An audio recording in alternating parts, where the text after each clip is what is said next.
اعوذ باللہ من الشیطان الرجیم۔ پناہ مانگتا ہوں میں اللہ کی شیطان مردود کے شر سے۔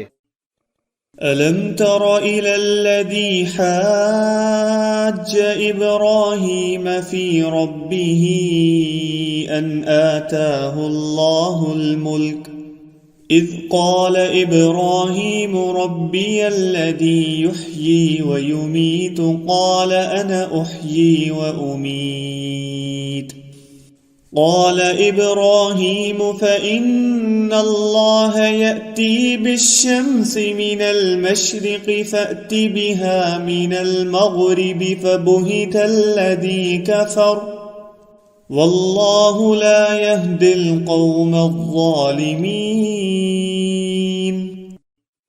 کیا تم نے اس شخص کے رویے پر غور نہیں کیا جس نے ابراہیم سے ان کے رب کے بارے میں حجت کی تھی، اس لیے کہ اللہ تعالیٰ نے اسے اقتدار عطا کیا تھا؟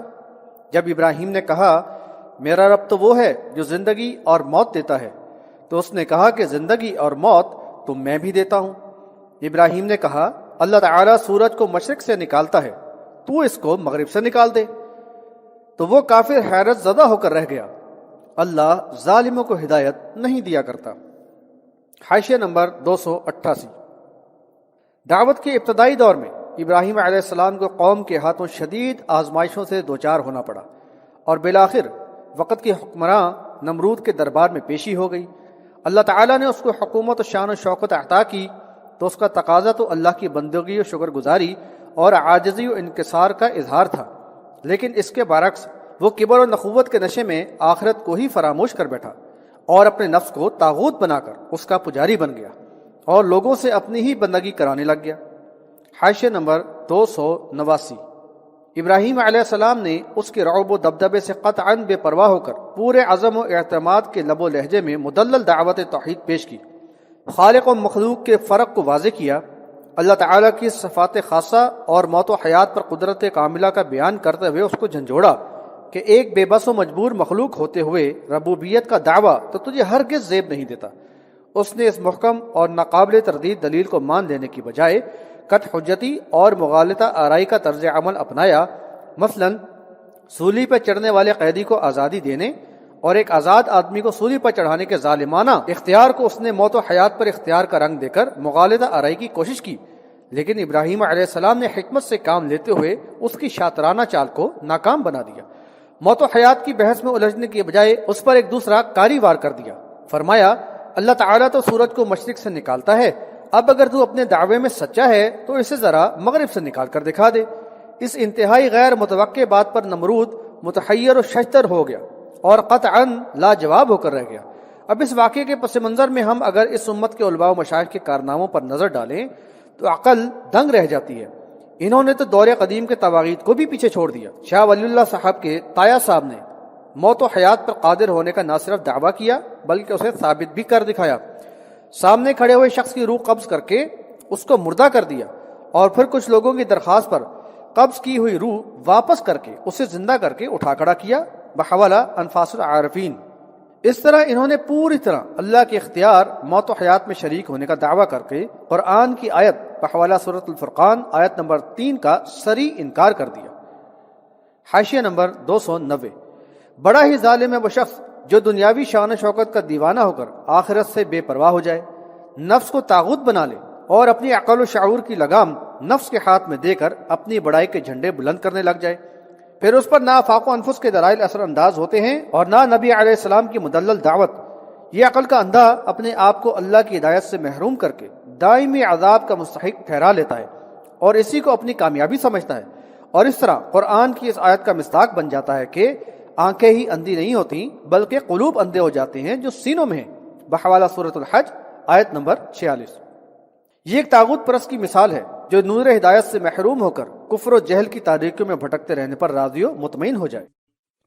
او كالذي مر على قرية وهي خاوية على عروشها قال أنى يحيي هذه الله بعد موتها فأماته الله 100 عام ثم بعثه قال كم لبثت قال لبثت يوما أو بعض يوم قال بل لبثت 100 عام فانظر إلى طعامك وشرابك لم يتسنه وانظر إلى حمارك ولنجعلك آية للناس وانظر إلى العظام كيف ننشزها ثم نكسوها لحما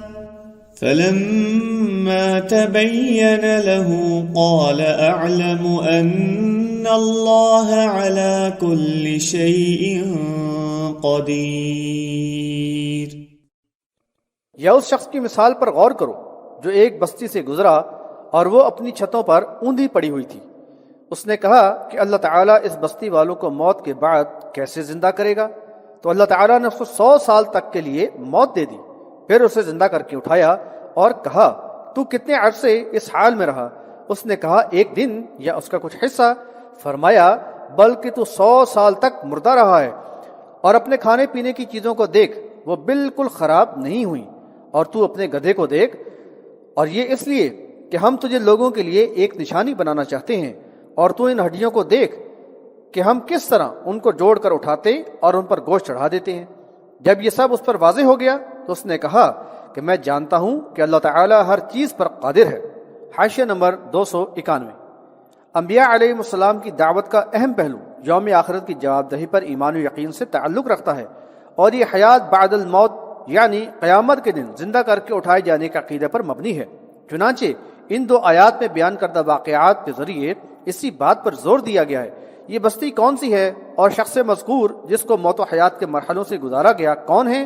قرآن و حدیث سے اس کی مزید وضاحت نہیں ملتی، البتہ قرائن سے یہ اندازہ ہوتا ہے کہ یہ کوئی نبی علیہ السلام ہیں جن کا اللہ تعالیٰ سے وحی کے ذریعے رابطہ رہا، اور معجزات کے ذریعے ان کو اللہ تعالیٰ نے اپنی قدرت کے کچھ غیر معمولی مشاہدات کرا دیے۔ حاشیہ نمبر 292۔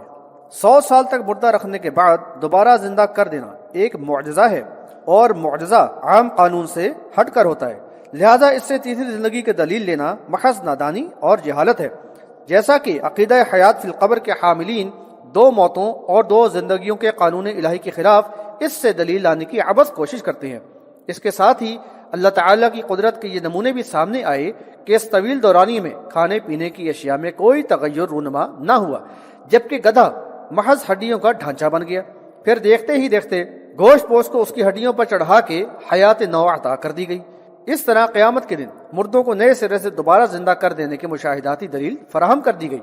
یہاں ایک اہم بات کی نشاندہی ضروری ہے کہ 100 سال تک موت کی حالت میں رہنے والا نہ تو اپنے ہی حال سے باخبر ہے اور نہ ہی گرد و پیش کے حالات سے، جبکہ حیات فی القبر کے قائلین خصوصاً امام احمد بن حنبل، ابن تیمیہ اور ابن قیم کے نزدیک مردہ کلام بھی کرتا ہے، اپنی قبر پر آنے والے کو پہچانتا، منو مٹی تلے دبے ہونے کے باوجود سنتا، جو کچھ اس کے پاس کیا جاتا ہے اس کو جانتا بھی ہے، اور اس کے اچھے کام سے خوش ہوتا ہے اور اس کے برے کام سے غمگین ہوتا ہے۔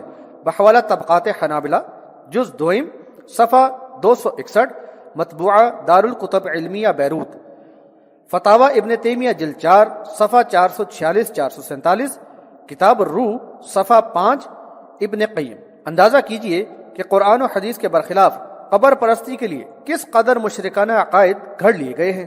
حاشیہ نمبر 293۔ اللہ تعالیٰ کی قدرت کاملہ کی حیرت انگیز نشانیاں دیکھ کر اس مرد صالح کا ایمان یقین کی حد تک پہنچ گیا، اور انہوں نے اس بات کا دل کی گہرائی کے ساتھ اعتراف بھی کر لیا۔ اللہ تعالیٰ اسی طرح طالب حق کی رہنمائی فرماتا اور اسے نور ہدایت عطا فرماتا ہے۔ یہ نعمت انہی کے لیے ہے جو اپنے رب کو اپنا کارساز اور حامی و ناصر بنا کر راضی و مطمئن ہو جائیں۔ وَإِذْ قَالَ إِبْرَاهِيمُ رَبِّ أَرِنِي كَيْفَ تُحْيِي الْمَوْتَى قَالَ أَوَلَمْ تُؤْمِنْ قَالَ بَلَى وَلَكِنْ لِيَطْمَئِنَّ قَلْبِي قَالَ فَخُذْ أَرْبَعَةً مِّنَ الطَّيْرِ فَصُرْهُنَّ إِلَيْكَ ثُمَّ اجْعَلْ عَلَى كُلِّ جَبَلٍ منهن جزءا ثم ادعهن يأتينك سعيا واعلم أن الله عزيز حكيم۔ اور جب ابراہیم نے کہا کہ اے میرے رب مجھے دکھا دے کہ تو مردوں کو کیسے زندہ کرے گا، فرمایا کہ کیا تم ایمان نہیں لائے؟ عرض کیا کیوں نہیں، لیکن تاکہ میرا دل مطمئن ہو جائے۔ فرمایا کہ 4 پرندے لے لو اور ان کو اپنے آپ سے مانوس کر لو، پھر ان کا ایک ایک ٹکڑا ہر پہاڑ پر ڈال دو، پھر ان کو پکارو تو وہ تمہارے پاس دوڑتے ہوئے آ جائیں گے، جان لو کہ اللہ زبردست حکمت والا ہے۔ حاشیہ نمبر 294۔ حیات بعد الموت کی مشاہداتی دلیل کا یہ دوسرا واقعہ ہے جو یہاں بیان کیا گیا ہے۔ ابراہیم علیہ السلام نے اللہ تعالیٰ سے مردوں کو زندہ کر دکھانے کی جو التجا کی تھی وہ اللہ نے قبول فرمائی اور ان کو ہدایت کی کہ 4 پرندوں کو مانوس کر لو اور ان کے ٹکڑے کر کے ہر پہاڑ پر ایک ایک ٹکڑا رکھ دو، پھر آواز دینے پر وہ دوڑتے ہوئے آ جائیں گے۔ اس حیرت انگیز معجزے کے ذریعے ابراہیم علیہ السلام کو موت کے بعد زندہ کر دینے کا مشاہدہ کرا دیا گیا۔ آنکھوں سے دیکھ لینے کے بعد نبی علیہ السلام کو عین الیقین یعنی اطمینان قلب حاصل ہو گیا۔